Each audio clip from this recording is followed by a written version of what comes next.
Hello everyone. In the previous class, we came to know about linear dependent vectors, and today we'll come to know about linear independent of vectors.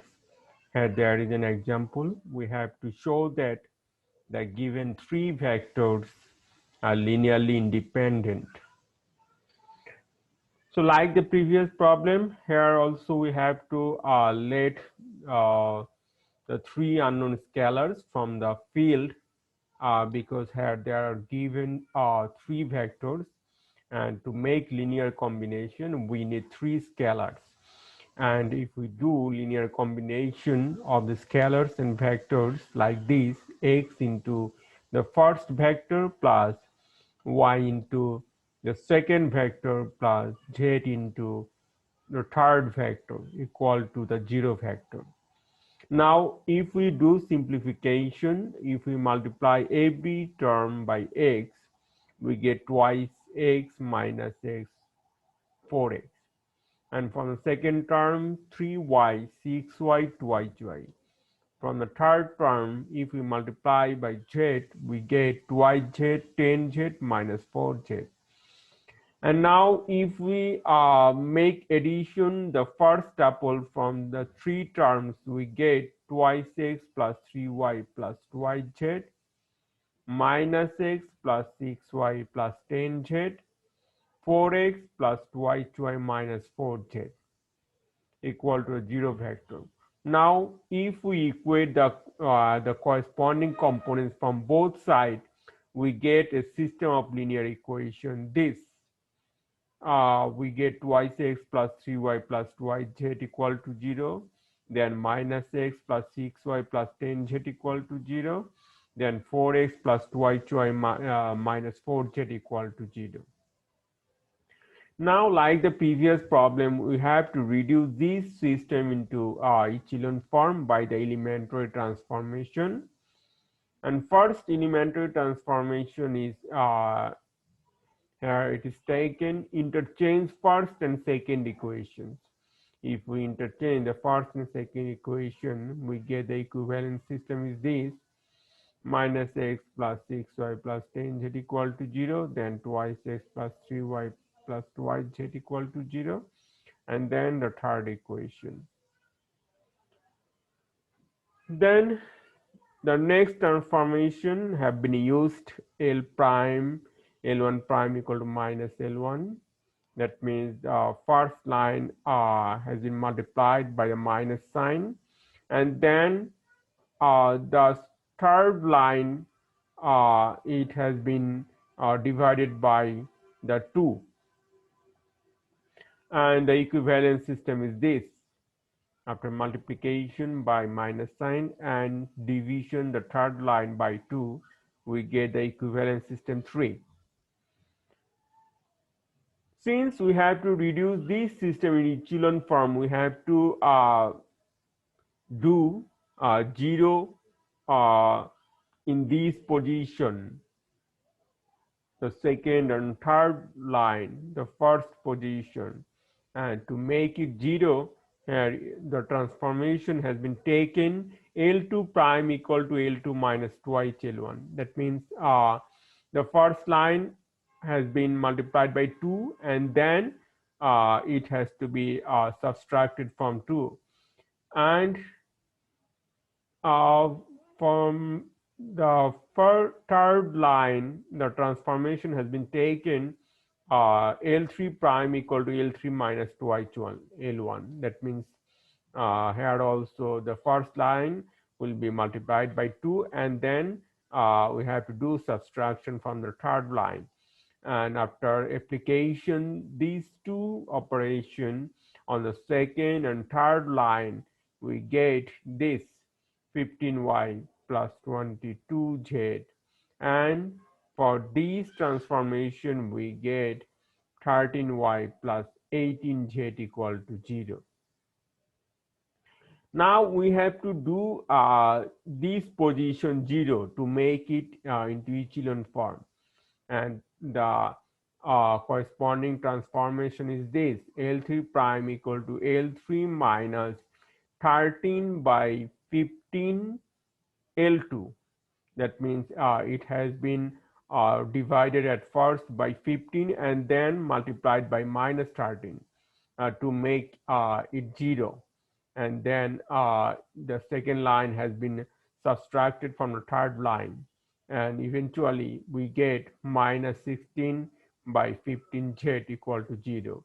This calculation is given as a side note.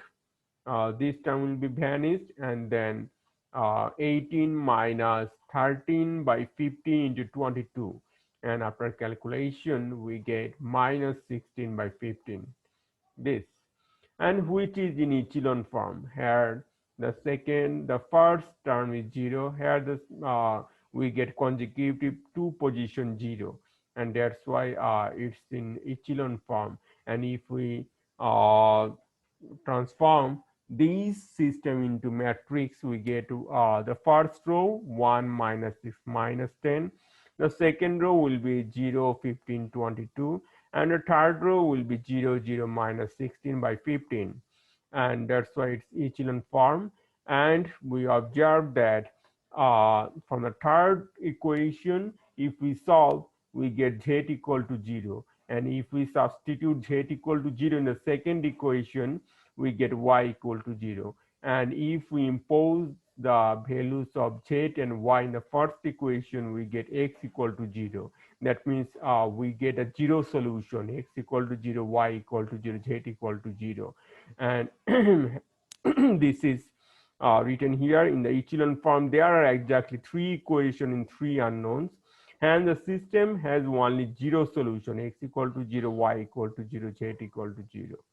And accordingly the vectors are linearly independent. Since it's a trivial case, trivial solution, all are 0, and according to the definition of linear independent of vectors, uh, these vectors, the given three vectors in the question, these are linearly independent. Here given a few exercise, we have to show that these three set of vectors are linearly dependent or independent. We have to check it or examine it. The next topic is gradient of a scalar point function. And before this, we have to know about an operator named vector differential operator del, and it is symbolically written as this del. This sign is del, and definition is the vector differential operator del is denoted by this, and it is defined as this: I del by del x plus j del by del y plus k del by del z.